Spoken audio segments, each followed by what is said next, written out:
The following opinions are solely those of BoatTEST.com and its test captain. Hi, Captain Steve for BoatTEST.com. And you know, there are a lot of things that impress me on a Hatteras yacht, but among the most impressive is the HattCON system. This allows you to control all of the boat systems and monitor everything from one location. You can also download an app so that you can use it on your tablet, your smartphone, even put it on your computer at home. So on the HattCON main page, we can start out with the engine information, and you'll see the RPM and other critical engine systems. We can also go from fuel, change to the boost levels on the engine, transmission data. We can also show the same data just by clicking the engine bar graph. Same information, but different configuration depending on how the operator likes to use the system. You can go to the home page by hitting the HattCON label or the label down here. Engine bar graph sends us to the same page we were on before. We're also going to click here to go to the engine analog. Both pages again show the same information. Back to the main page, we can look at the engine log. At the engine log, we can log various data from the engine load, fuel consumption, battery voltage, etc. User configurable, of course. Back to the main page again. Generator page shows all of your generator data. Engine RPM. These gray bars themselves will turn red if there is an alarm. Right now, the generators are not functioning because if you look at the AC power page, we're running off the shorelines. Here you see the generator, line voltage, and current, as well as the shoreline voltage and current for each one. Battery chargers show similar data for the DC system. Both battery chargers independently charge both battery packs, so you can see power consumption and voltage levels, and amperage levels going to each bank. Below that, we can go to the tank page. Lots of information to show here. Right now, we can discharge both our holding tank or our gray water tank. Since we're inshore, we can discharge the gray water. You'll be asked if the valve is open. We click yes, and the pump will start running. Here you can see the water tank levels, the fuel tank levels. If you wanted to transfer fuel, we can hold the prime button. Once we start transferring, if it lets in, the gray bar will turn green and show you're transferring fuel. Water tank levels can be set for automatic fill and start and stop off of the water maker or the dockside hose. You'll notice earlier we started at 234 gallons of gray water. It's dropped, so we can turn the pump off now for the gray water discharge. Again, back to the home page, we can look at the next tab, which is going to be our doors and fire alarm page. All the doors are currently closed. Had one been open, you would get a red label here, and the corresponding door in any of the three levels which shows as open. Similar for the fire detection and carbon monoxide detection. The next column of information has two chart and navigation pages. These are really slaved to the same navigation suite on board. We're running Mac-C software here, and being a PC-based system, we could run various different navigation packages. Mac-C itself is a system this owner chose. This is all touchscreen. Pinch to zoom. You can zoom manually here, find ship. We also have the rotary knob with all of its functionalities included if you didn't want to use the touchscreen functionality. The chart, as I said before, shows the same data, little less information and ribbons because it's simply a reader. Similarly, the radar page here is a slave to the radar software. Directly below the chart is your navigation page.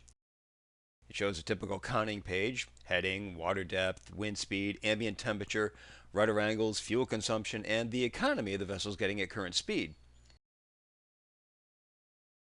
The camera page, well, this boat doesn't have cameras installed yet, but we'll have an engine room camera, starboard aft deck, port aft deck, wide angle on the port and starboard side of the boat, and a quad splitter so you can see 1, 2, 3, 4 pages of cameras all in one screen. Full screen mode and a thermal camera, all controlled.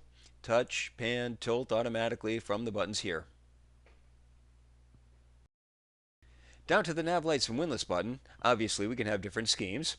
Underway, all of the lights will show up. If we just do at anchor, only the anchor populates. All off turns all the lights off. If you have any bulb fail, you'll have a system failure alarm, power failure. Lamp power is all green.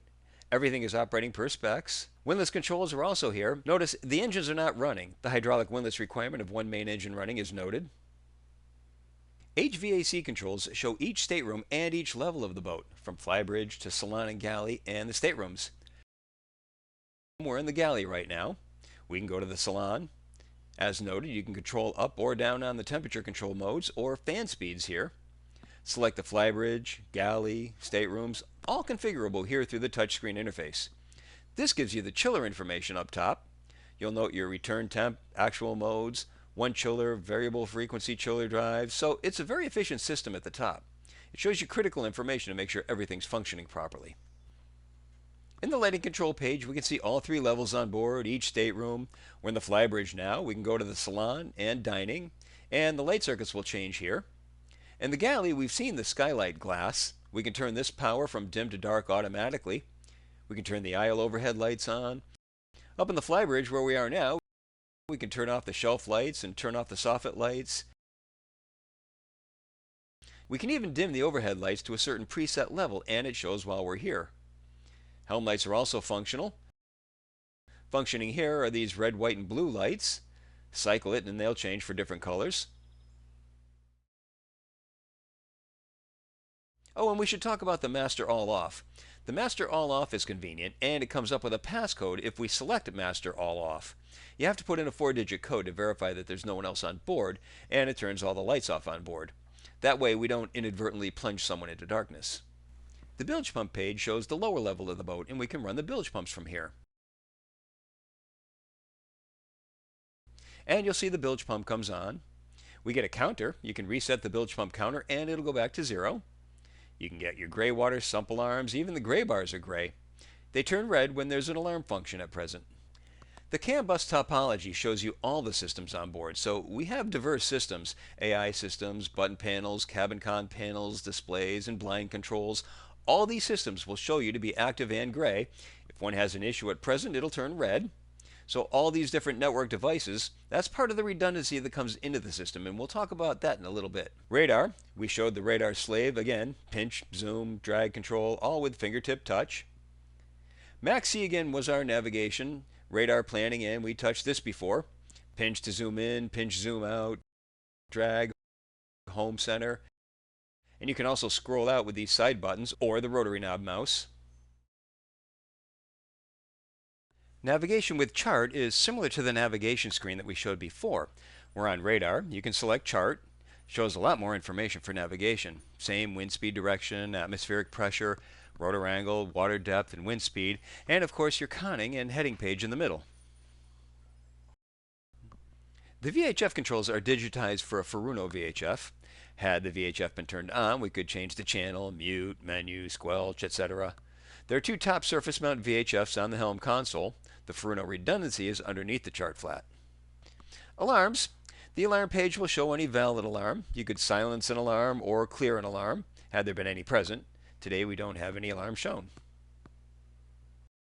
Measuring points show the system, and every feature gets logged.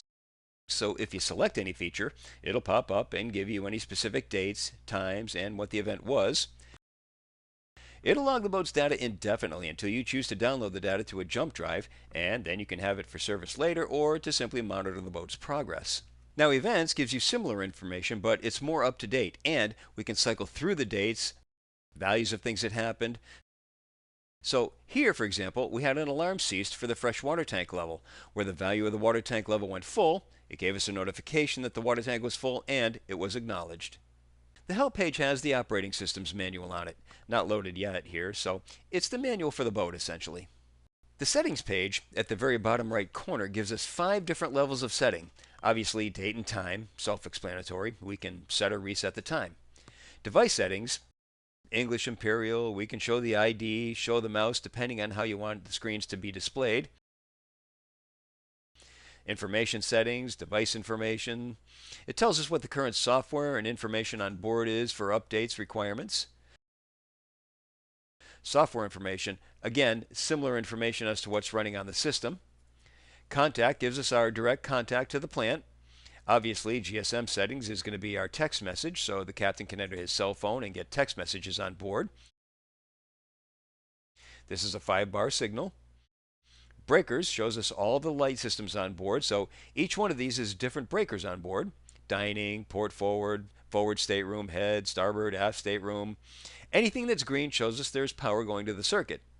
Trip reset, if you hit any of the breakers, you can reset them here automatically. Go back to the home page, hit settings one more time. We can also look at how we can change the color on board. And if you notice, we'll leave here to go back to the engine page. And we can see that color change if we input from a separate screen. And here's an interesting feature. As you change the color of the panel, you also change the color of the underwater lights and the name boards on the side. Because if you're not, you're just playing. Now, of course, you have some people that will say this is kind of a complicated system, but it really isn't. We've shown an awful lot, but it's all broken down into categories. If you want to turn a bilge pump on, just go to bilge pumps and turn the pump on. And of course, the pump goes off automatically because it's on a float switch. And the lighting is also just as simple. You want to turn on the nav lights, go back to the home screen, hit nav lights, and turn your lights on. Now, personally, with a system as complex as this, I've got three concerns: redundancy, stability, and service. So let's address these one at a time. Let's start with redundancy. First of all, there are 6 solid-state PCs connected to this system, one for each screen throughout the boat, and you only need one working at a time to use any of the functions in the system. There's also redundancy outside of the system. You can always walk into a stateroom and just flip a switch and turn the lights on. The stability comes from the fact that all of the individual systems maintain the stability on their own. They're not connected to one another. So if one system goes down, it's not taking all the other ones with it. They're all independent systems. Now, along those lines, it's important to know that when those systems come together on the HattCON system, the HattCON system is reading the language of each one of those individual systems. They're not translating all of their language into HattCON. So it's like if I were in the United Nations. Everybody's talking a different language. They don't all have to get translated into something I understand. Instead, I understand each and every person in the United Nations. And that also gives us a good interface with the system. All of the systems have their own interface, like the MAC-C system that we saw. That was being controlled through the MAC-C interface by HattCON. It's not coming up with its own interface to control that system. Now, my last concern, serviceability, is actually pretty cool because this system can be accessed remotely by Hatteras, given that they have the password from the owner, of course. So if we have a problem with, say, the Dometic system, the air cooler, Hatteras can access the system, diagnose it, determine what is wrong, what is needed to fix it, and then send the guy out with all of the materials that he needs to get the system working again. So you're not sitting around waiting for the guy to show up, diagnosing it, waiting for the parts to arrive, all while you're trying to get out on the water cruising. It's all taken care of remotely through the proprietary system from Hatteras, HattCON. And that is my full look at the HattCON system. For BoatTEST.com, I'm Captain Steve. We'll see you on the water.